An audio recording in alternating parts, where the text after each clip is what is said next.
The SNP has fallen short of a majority, just.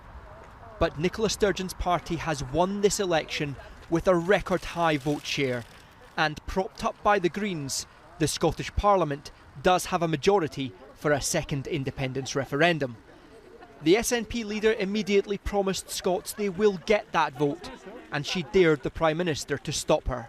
There is simply no democratic justification whatsoever for Boris Johnson, or indeed for anyone else seeking to block the right of the people of Scotland to choose our own future. And let me be very clear about this. If the Tories make such an attempt, they won't be placing themselves in opposition to the SNP. They will be standing in direct opposition to the will of the Scottish people. To get an independence referendum, the Scottish Parliament will first vote for it, then the First Minister will write to the Prime Minister requesting the powers to give Scots that democratic choice.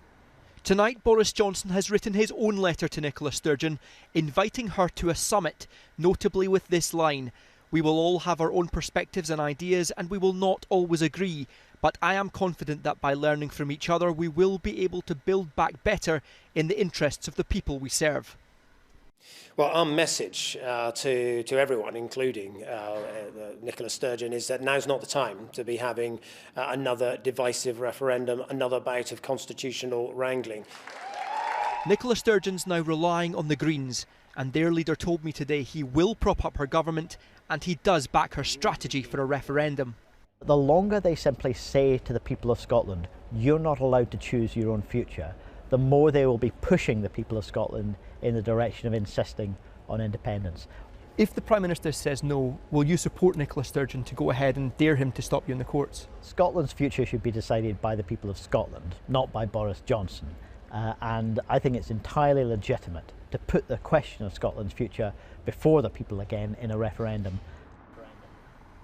After 14 years in government, the Scottish electoral map is once again dominated by the SNP. A victory for Nicola Sturgeon that means the independence question is now hanging over this nation. Peter Smith, ITV News, Glasgow.